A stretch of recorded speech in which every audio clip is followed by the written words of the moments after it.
Welcome to our Capital Recovery Center, where we focus on two key concepts. How can we help you with your recovery today? And what does recovery mean to you? Tune in Tuesdays at 10 a.m. to our coffee and conversation meeting and Thursdays at 1 p.m. to our All Recovery meeting. For updated information, follow our Capital Recovery Center Facebook page.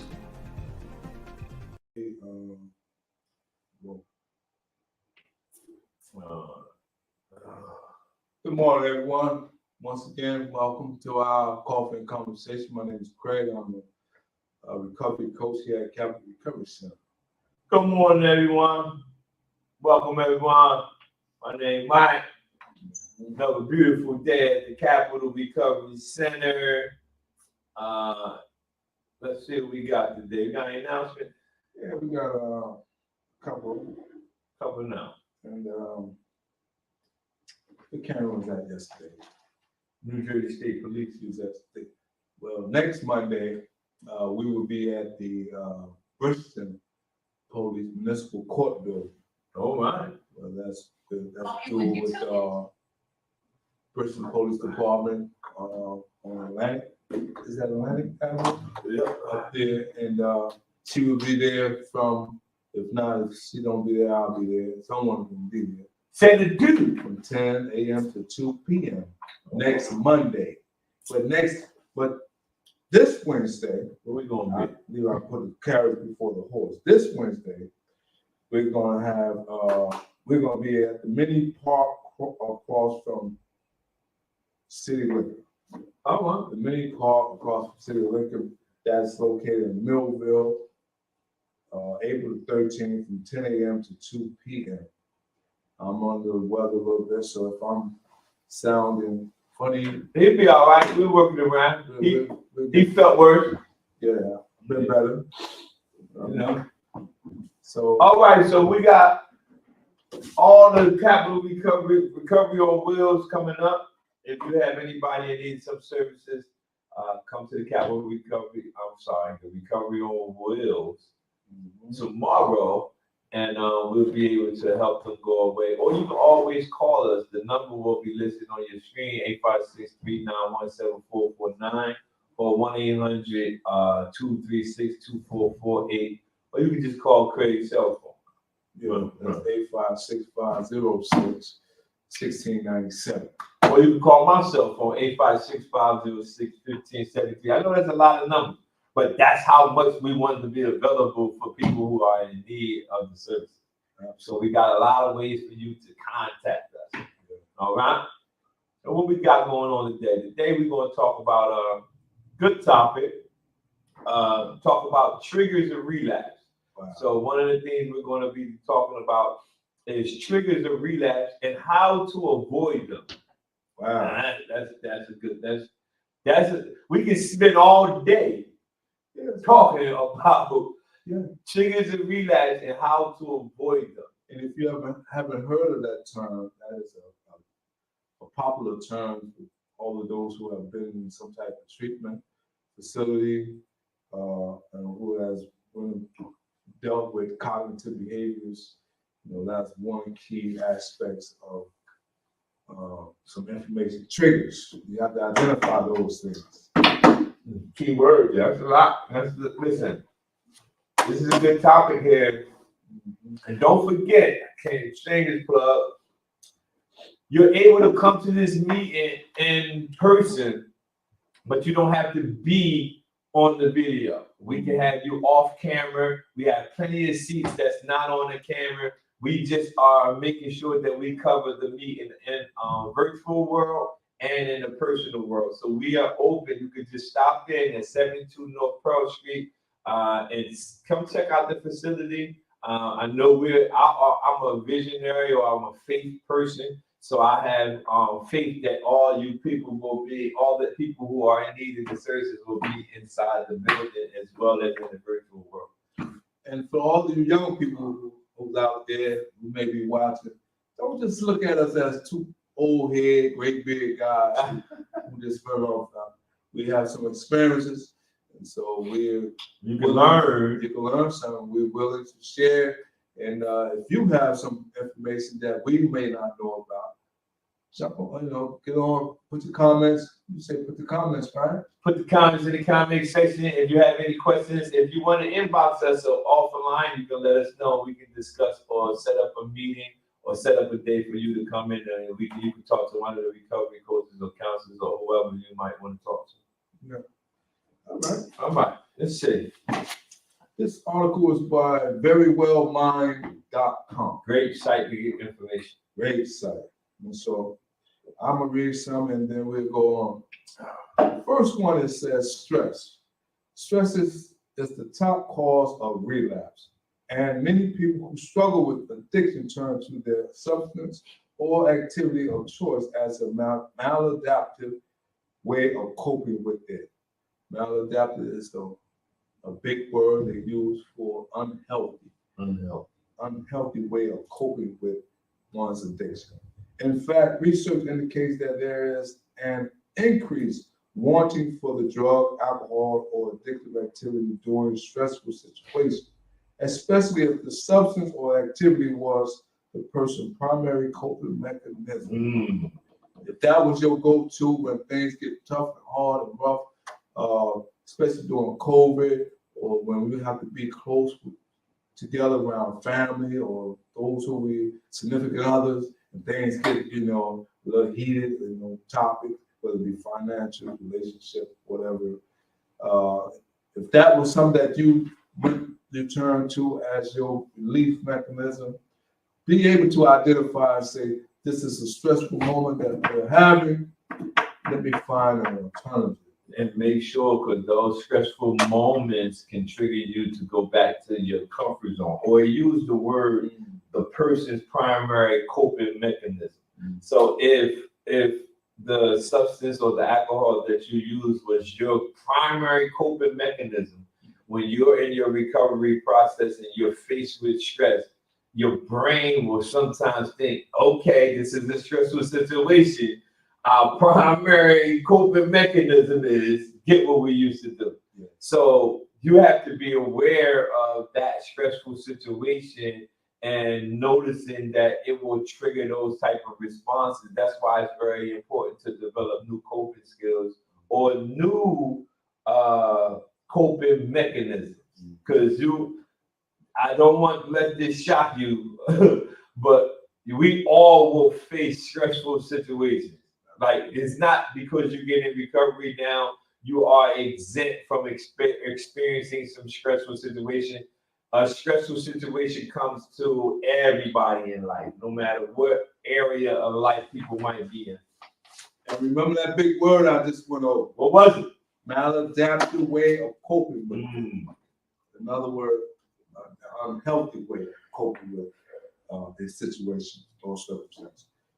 One way to prepare for this trigger is to evaluate the stress you are experiencing. Although you can't eliminate everything and everyone from your life, you can avoid situations that cause you extreme stress. Evaluate. That's so good, man. It says to evaluate the stress you're experiencing. Because if you evaluate it, you notice that this could possibly be what they call situational stress. It could be just this situation that's not something that's going to be with you for the remainder of your life. So if you evaluate the stressful situation, you might look at it and say, you know what? I'm dealing with this right now. But after I get off work, I ain't out work, because it could be a stressful situation at work At the moment. It's a situational stress. And you so stressed out, but if you just pause and do what it says to evaluate it, you might be like, you know what? Once I get off work, I ain't got to deal with that. I can remove myself. So you have to always do what he just read when he said to evaluate the stressful situation. So that's very important. As a result, it may help to list all the people, places, and things that cause you excessive stress. For instance, are you in a toxic relationship, or do you have a financial situation that is stressing you out? Toxic relationship Or financial that's stressing you out. By making changes in your lifestyle, relationships, and priorities, you may be able to reduce the number of stressful situations in your life. And when you do that, you will be reducing the likelihood that stress will trigger a relapse. All right? And so by removing some of these things and prioritizing things, what's more important, your recovery or taking a chance or relapse. Right? It is important to learn positive ways to stressful manage the stress. Let me read that again. Come on, go over that. It's also important to learn positive ways to successfully manage the stress. You might be able to reduce or manage your stress by bullet number 1, practicing mindfulness and engagement and relaxation training. Nice. 2, managing your time more effectively to avoid operating in panic mode. 3, increase healthy behaviors by incorporating moderate exercise and healthy eating. So these are he gave us some very important positive ways to successfully manage stress. Again, I got to say this again. Everybody at some point in time will experience about or situations that when they're dealing with stress. But the people who navigate better in those situations are the ones who look for positive ways to successfully manage the stress. So if you can find, and that's easy for you to find different ways. Like we're reading a few here. We just gave you a couple. Three examples. We gave you 3 examples. There is unlimited amount of different ways, positive ways to handle stressful situations. And you can YouTube, Google, I don't like to hear people say they can't learn when we have all this available to us. Like you can learn. The question is, are you willing to give up the time that you use not learning to learn? Yeah, because you can learn. Because we come from the dinosaur era. Yeah. Whereas we used to have encyclopedias if you want to find out. We had to have dictionaries, But now you can just click on a button. Man, I did one better the other day. All right. I asked for it. I said, you know what, man? This technology is so powerful now that you used to have to go from the era we talking about to having to type to just telling it what you want. Yeah. I said, man, I'm sitting in my chair and I just said, hey, Alexa, can you? Yeah, because a lot of young people, they probably don't know what a encyclopedia is. We used to have to go from A to Z. And look at the topic, and you should hand this book, find out what American. Man, they start switching. Yeah. Hey, so listen, reducing the likelihood. Oh, go ahead. I'll do the next one. Okay. So, and the further reads, it says reducing the likelihood that stress will trigger a relapse. Not only involves finding a healthy ways of dealing with stress, but being able to recognize when you are in a stressful situation and doing something to alleviate it. A therapist or a counselor can help you learn, right here, Mike, right there, a counselor, help you learn to listen to your mind and body to identify when you're feeling stressed, as well as help you develop healthy coping mechanisms. Misconception about stress can hurt you. Wow. All right. It says misconception about stress can hurt you. Because the reason why you can have a misconception of it, because we use the example of having a stressful situation at work. Yeah. If you have a misconception about that stressful situation, if you just pause and reevaluate, I get off at 4. Yeah. So this problem that's getting me stressed, I ain't taking it home with me. Or likewise, you can be in your recovery process, and I'm talking about being in your recovery process and after you done went into detox, after you done got clean, and you're on your recovery process and you facing all these stressful situations. Remember our topic for today is talking about recovery or triggers. We're talking about triggers. So we're talking about triggers of relapse and how to avoid them.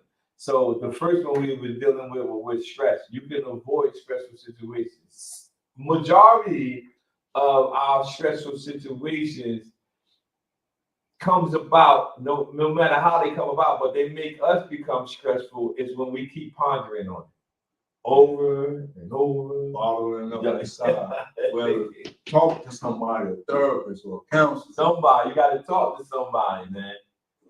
All right. So what's our next one? The next one we're going to talk about is people or places connected to the addictive behavior. We're talking about triggers, and our topic is triggers, but this is something right here that's important. People who participate in the addictive behaviors are potential triggers for relapse, regardless of whether or not they are still drinking, smoking, or using drugs. Wow. So your surrounding, your area, or your group of friends, if you will, when you have those individuals in your life and they are around you, they can be a trigger.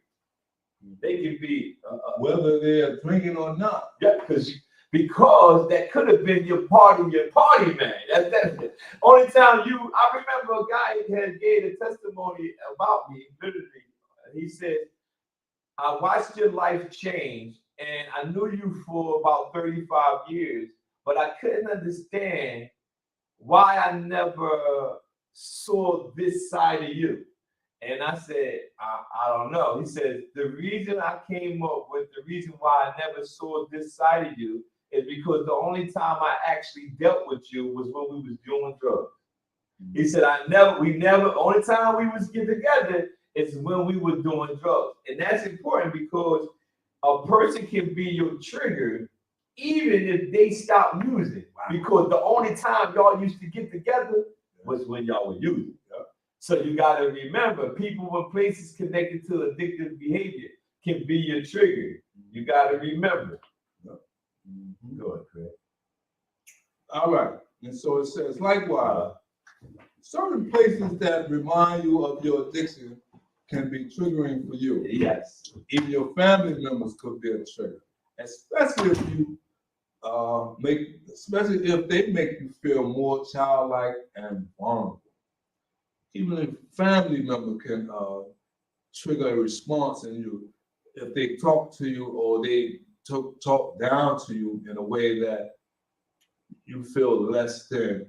You may, if you don't have the right coping skills, you may take that event, that stressful event, or that person at that moment in time, whether it be family or not, and that would be a way of causing you to respond.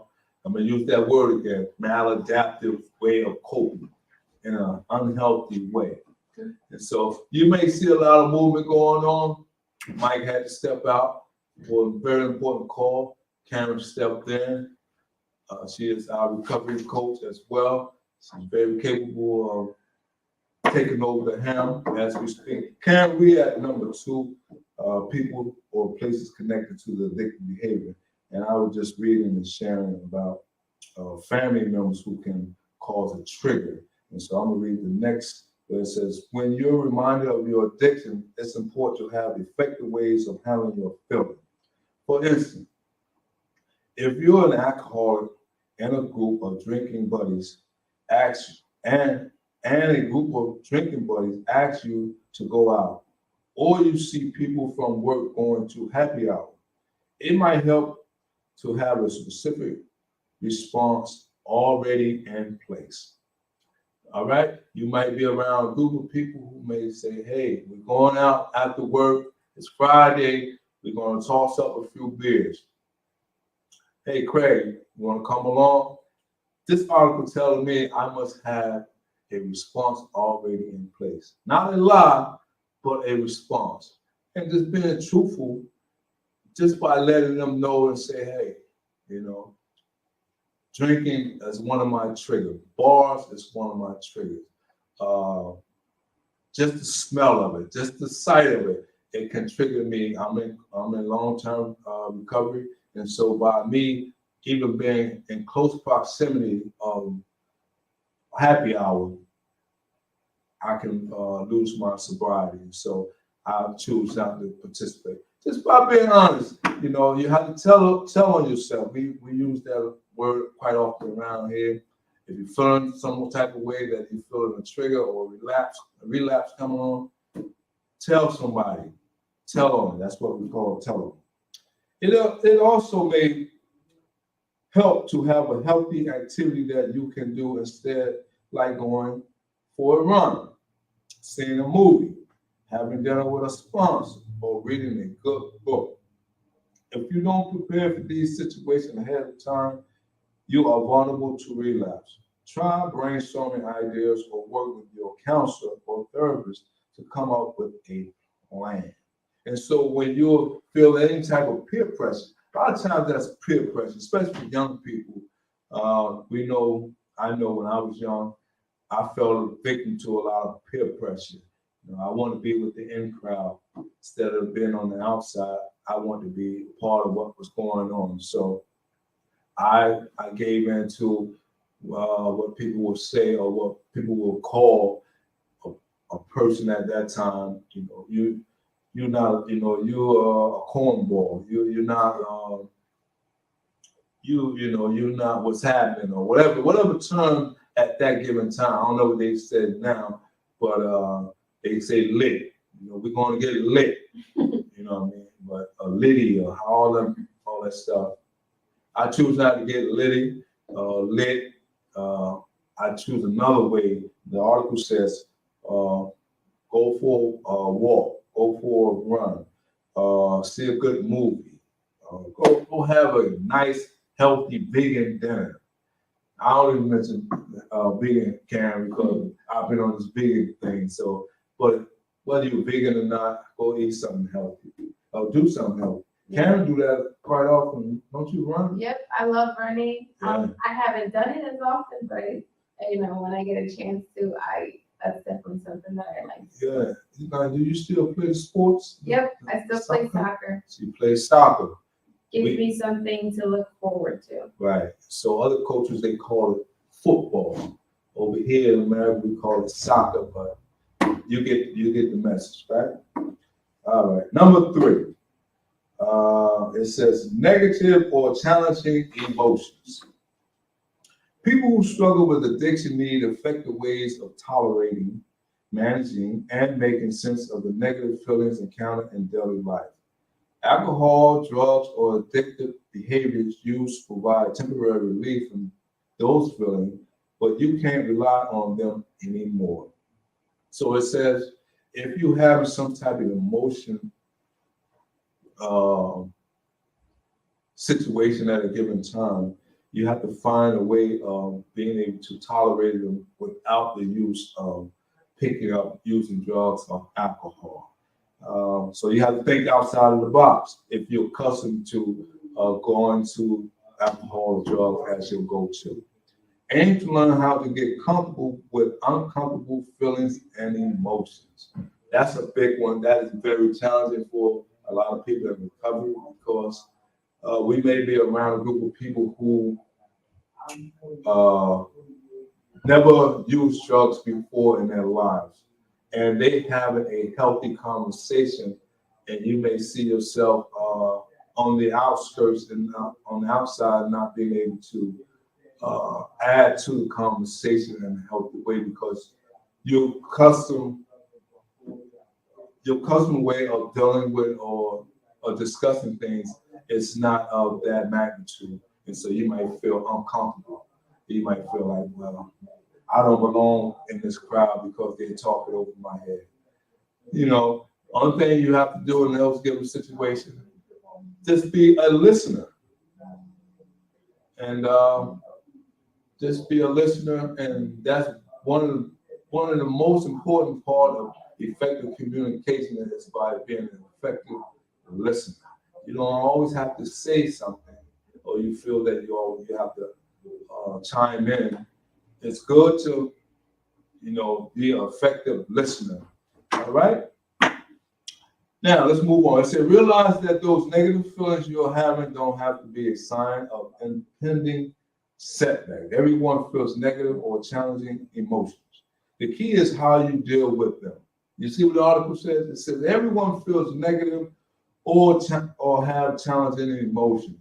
The key is how you deal with them. overcoming addiction for good. View these emotions as an opportunity for growth and understanding. You can learn a lot about yourself by taking an inventory of what you're feeling and asking yourself why. In fact, learning how to face your emotions without escaping into addiction is invaluable. So try journaling, meditating, or even praying when you are feeling negative. Find a healthy way to release your negativity and boost your mood.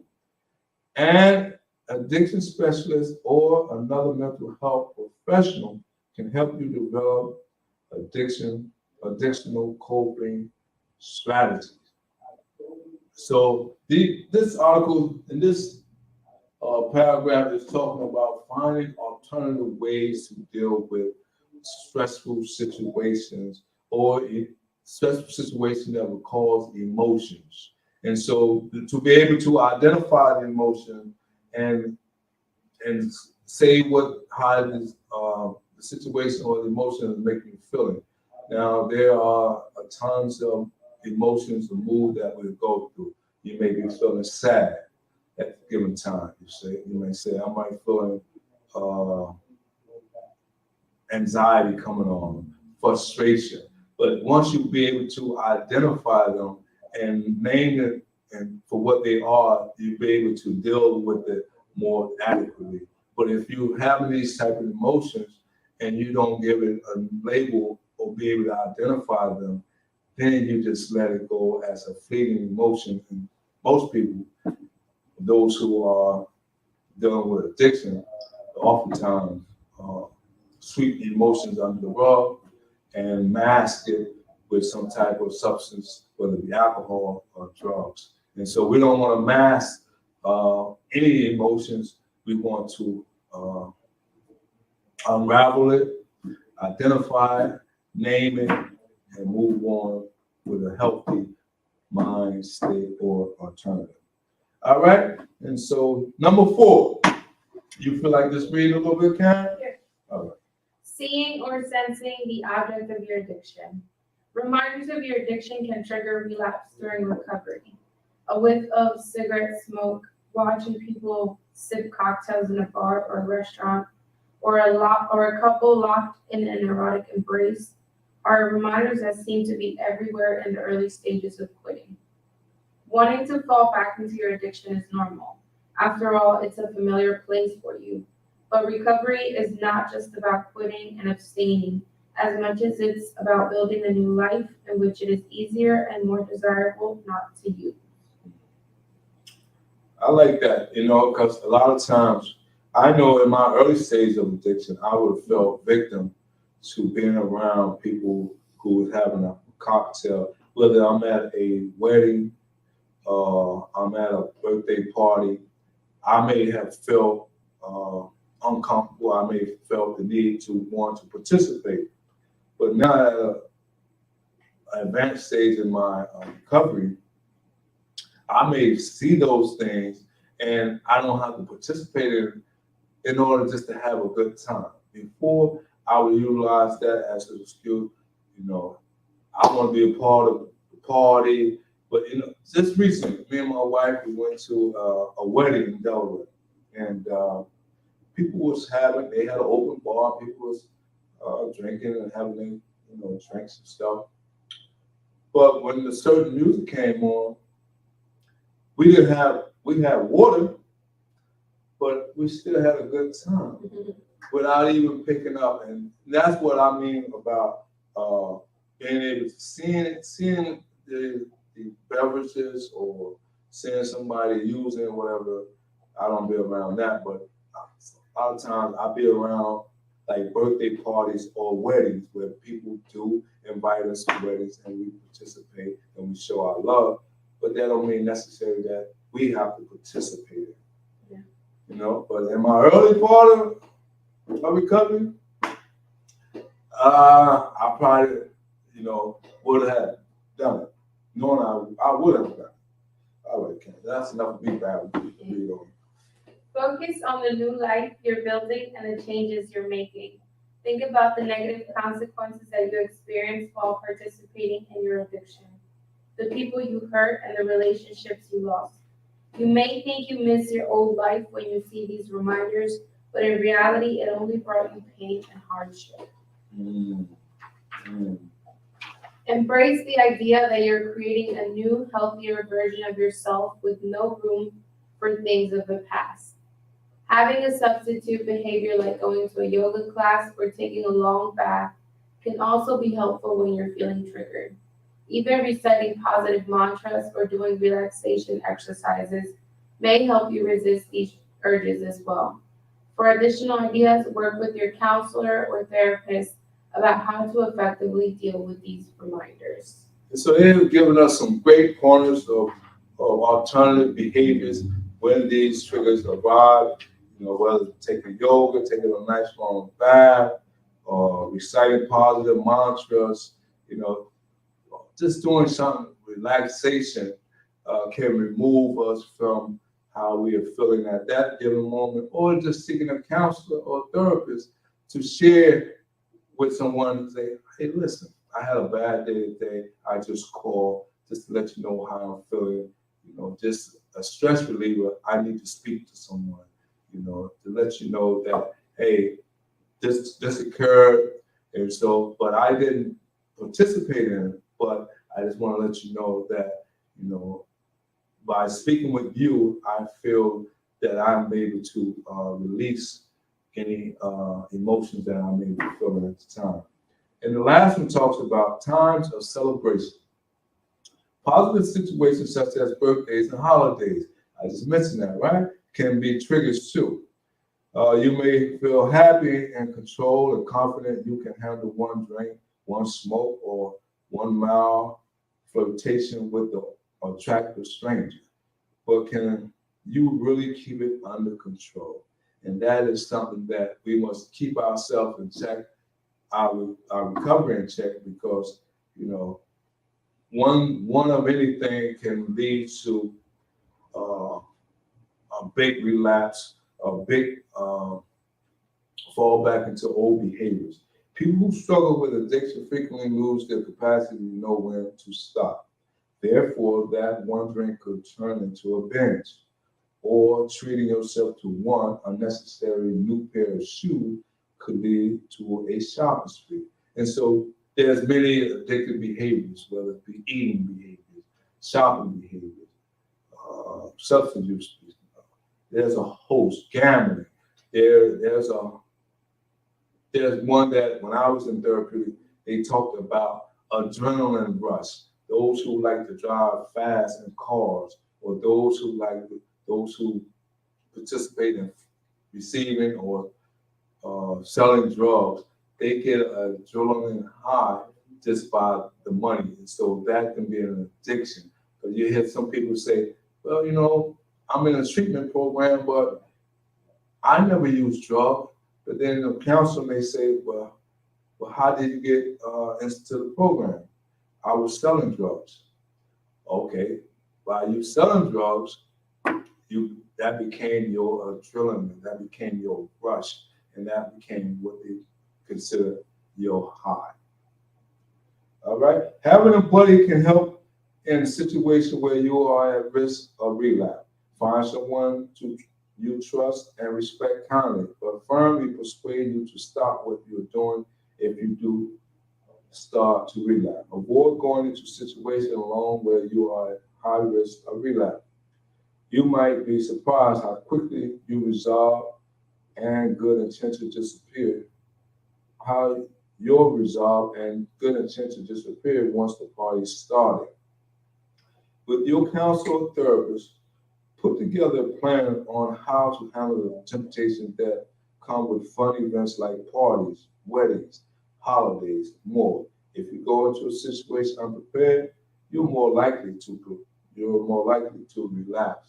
And so, like the article says, if you go into a situation, birthday parties, holidays, weddings, all these events unprepared, most likely you may find yourself in a relapse state. So find someone to talk to, a counselor and a friend, or just call us here at Capital Recovery Center and talk to a recovery coach or Mike, he's a counselor, and you can talk to him. We have one-on-ones. We're currently open to the public. We're located at 72 North Pearl Street in Bristol, New Jersey. We are a Capital Recovery Center, and we'd love to have you in person in our building. It has been a fun day, and so we'll see you next time. So long.